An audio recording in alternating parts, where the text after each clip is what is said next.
Hello, Internet. Welcome back to the Solarpunk workshop, doing, workshoppy things. Still in the disaster warehouse, as you can see, by the giant piles of whatchamacallit nonsense lying around all over the place. But I've had time to go ahead and build the little meshtastic radio that I showed off, and I figured I'd just do a quick update, show how it went together, what I plan to do for the next project, and all that stuff. All right. Good. Okay, so as you remember earlier, we had a bundle of parts over here. We had our little LoRa radio, we had an antenna that we were going to throw on there, a fairly large one, a fairly big solar panel, that was 4 watts. We had our little case over here, and even though I don't have it on here, we had an 18650 battery cell we threw in there, as well as an environmental sensor and a couple of some other doodads. This is what it turned into. This is not too bad, honestly. It looks pretty official, so I don't think anyone would take it down for anything. I don't like how much cordage is on the side of it, but there are worse things in the world. But yeah, it actually looks pretty good. The paint job's a little bit scruffy. I just gave it a quick once over with some cheap $2 Home Depot spray paint, but it does work. I was also planning on the case back here of throwing on a little stencil of the meshtastic logo and maybe the Solarpunk symbol just on the back over here. I figured that would go pretty well. But yeah, this is everything you need to really have one work, and it looks pretty good.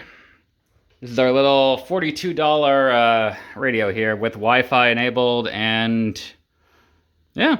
You could easily throw this on top of a building, especially if you live in an apartment complex or you are on top of a hill, or heck, if you've got a giant utility pole nearby, you could throw this on the end of up on one. As for how I'm going to drill into the side of it, I had two main ideas for it. I was thinking either A, I was going to get a plumber's clamp on the side of it, probably like about here, and just have it hang on it. But now I'm looking at it more. I'm thinking maybe I could just take a bit of old scrap metal here and throw it directly on the side. And then you'd be able to have one be a good 2 or 3 foot 8 off of whatever you need to hang it on. This wouldn't go too bad. And again, it still looks pretty official. I think this is some old shelf railing I had lying around. But anyway, thought people would want to know how that goes. I'll probably redo the paint a little bit here in a moment, but paint isn't really that important to everything. As far as everything else goes, through the power of editing, I'm going to go ahead and show what the inside looks like. And we're back.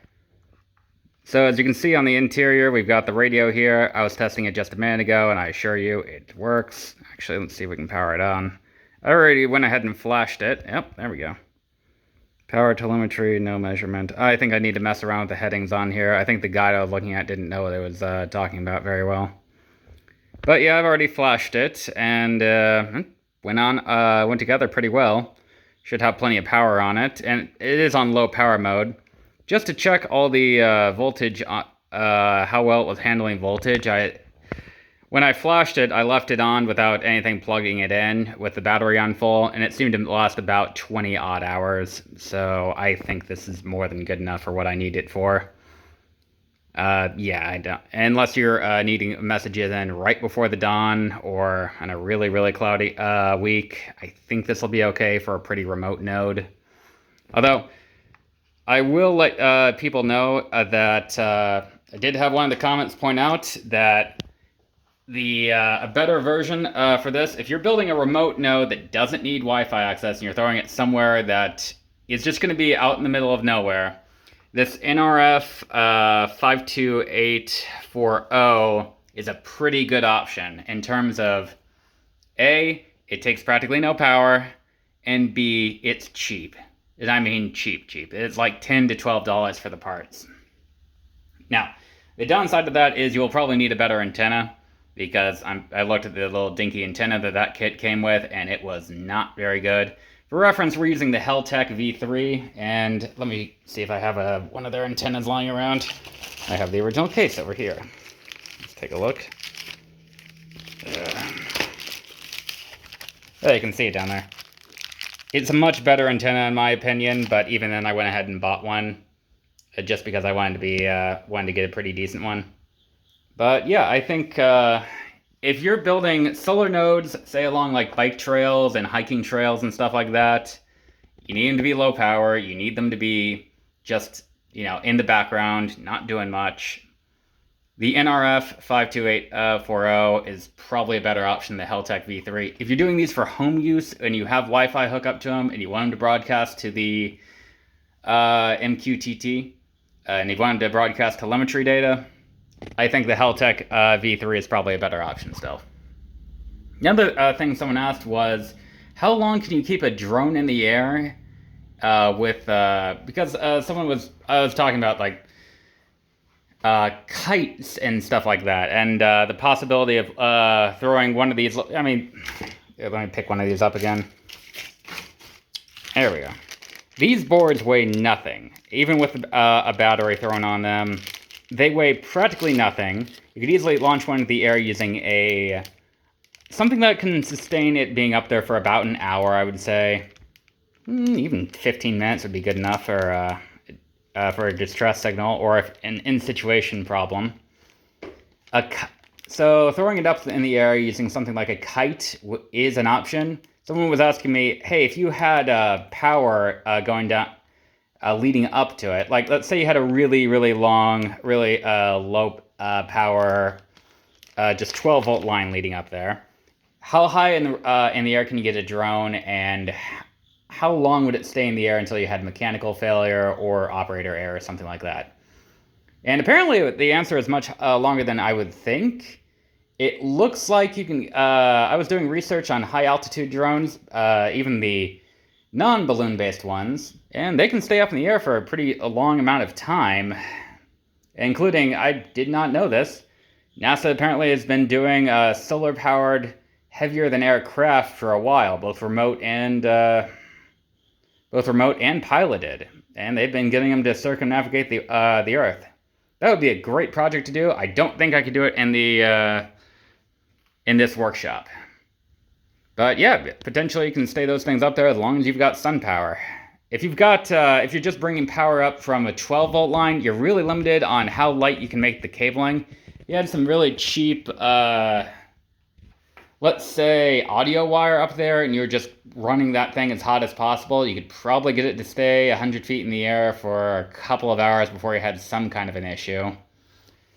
And by some kind of an issue, it seems like drones have gotten a lot better than I would imagine, and now I'm thinking about building a cargo drone. I'm not sure if anyone's a fan of the old TV show Thunderbirds, but if anyone knows what Thunderbird 2 is, you know already what I'm thinking about. You'd have a big honking VTOL possible aircraft that's capable of going a pretty long distance and dropping cargo off, say maybe these mesh nodes on top of something, or, like trees or wildflower seeds or stuff like that for reforesting. And that wouldn't be too bad of a project when we get down to it. Anyway, these are working, so that's good. As far as running it with shore power, if you're going to be doing that, if I had to build something in the event of an emergency out of this workshop that was really tall up in the air, odds are my first instinct would be probably to build some kind of balloon, either hot air powered or hydrogen powered, because it's pretty easy if you have a power supply to generate your own hydrogen over there, and 12 volt, you need DC, so one of these old solar panels would work really well for that. You know what I'm getting at? Yeah. Would it be dangerous? Yeah, but I could easily fill up a trash bag full of hydrogen, put one of the mesh nodes on it, and throw it up in the air with a little bit of a cord attaching to it. Extremely dangerous, but it would work. Yeah, one staticky sweater, one bird tries to land on it, it's like, oh, humanity! Anyway, moving on to the other idea for the project. I was thinking about building a mesh node to go on the bike, and I think how I'm going to do this is I'm going to grab one of those boxes like that from earlier, and just try to build my own power bank just right under here so no one can really spot it all that well.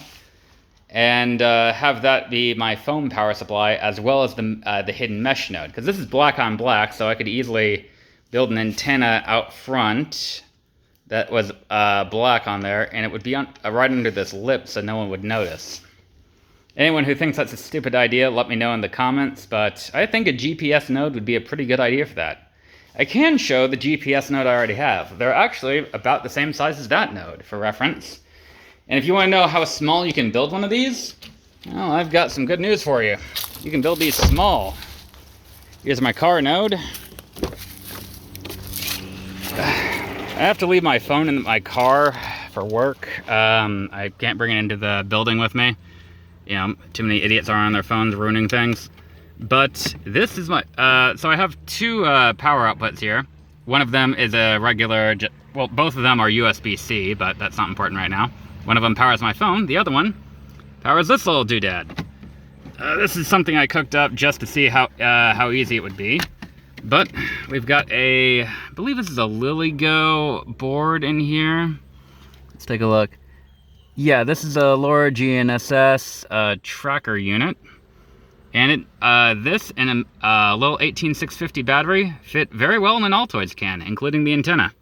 You'll have to have some kind of power source leading into the side of it, but hey, there are cheap USB-C cords everywhere. And that only went for about, I think, 25 bucks. So yeah, I figure I have a couple of modules at the moment that I can easily build a couple of 5-volt, 3-amp power supply out of. I could probably throw 3 different battery cells in there. I mean, I have plenty of these little battery cells, so that shouldn't be an issue. Throw 3 pieces in there. Throw the tracking unit in there, have it go out the side of the milk crate in there. It would be pretty easy to mount in, and I think that'd be good. Yeah, so I'll update when I build another one of these. Oh, small side note of something I was going to mention early on. If you need to, if you're wondering what hole you need to do for the main antenna, so that way you can mount something through it, I found 9/32 to be a really good fit.